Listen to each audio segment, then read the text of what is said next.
and telling us about the center. Yes. And thank you everyone for being here. Will you read the novel? Oh, no. No, but I will start with a little piece that's a tad surrealist called The Marylands. I had moved, left the city of choice, bedraggled and broken, to live with my sister and her husband, kinfolk, but not my kind. Kind of desireless, but still moving, not like those giant barn rats. How I envied their oblivion. Well, not so much anymore. I saw them the other night. Wasn't sure what it was. Heard slight whistling, something not like the coyote. And looking, I saw them. Exquisite, miniature duplicates of Marylands. Tiny Marylands, prancing on high-heeled hoofs, painted delicious sepia and brown burnt amber, ascending up to well-tuned muscular calves and sculpted thighs. All four of them, perched at the asymmetrical tip of the pear orchard, prying newborns from the branches just out of reach, causing the Marylands to arch their necks and begin the slow, methodical chewing of the unripe but perfect globular pears. I'm so thirsty I could drown. I'm so hungry I could crack my gut. I'm so horny I could burst out of my skin and transplant myself to another dimension.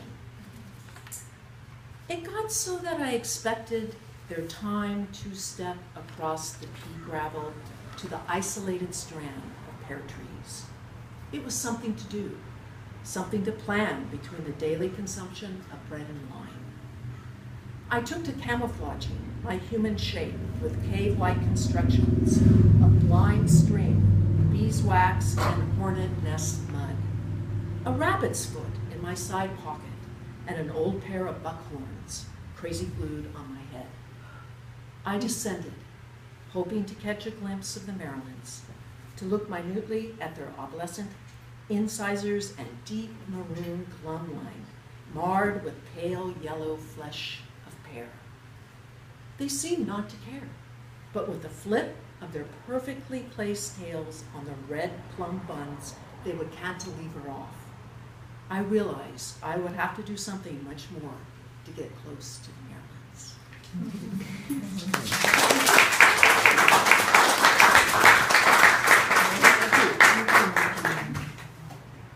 No? Is that okay? Is the noise too little? Yeah. Is it too noisy? Okay. No, I think it's all right. All right, thank you. Okay. All right. All right. Thank you. This is in the male voice, and it's someone who is, well, maybe he's stalking his ex. Zombie of sacrifice. There she is, master bitch with haunches of gold. Look how she crosses like a cruise ship in tow. Coming through the trill of an ocean wave, take no passengers. Tits like a deck of lounge chairs on a 4-level deck. Cocktail at her feet, a big hand almost like the hand of God in the Bayeux tapestry, pointing the way to King William in the Battle of Hastings. Gold rings glistening, one riding each finger. And the voice, the imperial queen of the Amazon voice itself, calling her minions back to her dirty work, carrying her cage, catching her petticoat. What had she done? Seduced every grocer on the block? Batting, curling a finger, uncovering a piece of flesh for a guava, a sweet potato, a bunch of greens. What is she made sacred to? The zombie of sacrifice. I became powerless, swayed to a comatose submission. I slumped and moved over in the 65 caddy. Drive me to the edge of the pinnacle. Leave me out to dry, my tongue hanging over the cliff, my Spanish leather seats that once embraced her fleshy thighs and Mount Olympus ass. Just drive me over the edge, hand in paw, air floating, drifting on a stream. How could I ever doubt her? How could I ever forget her? I take it all back times 10. There she is, master bitch with haunches of gold.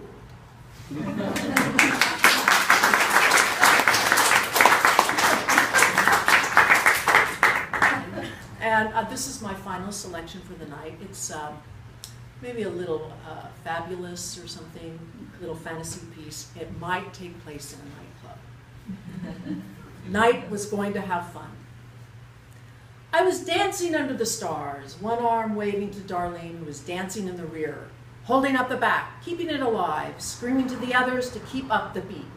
I felt the music, wafting through the air, turning my ears black. I was trapped. It wasn't like I never got laid, but it lacked something, an intensity that I had never achieved yet. I wanted to be seen. I wanted someone to see me naked but true, sitting there, standing there, pure and glorious, with pimples, ingrown hairs, and even food in my teeth, and to be picked up and licked all over. Oh my God, what was I thinking? My bra strap had gone undone. I was flapping out the side under my arm. You could see the curve of my left breast, and it was oozing over the side seam like a yeasty bun. I wanted to scream, stop dancing, and stuff myself back together.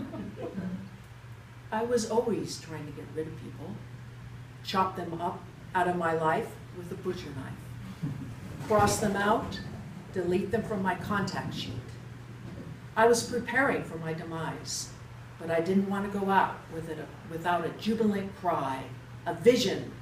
After the hairs had turned gray, the color dripping into pools and revealing a dark green strand.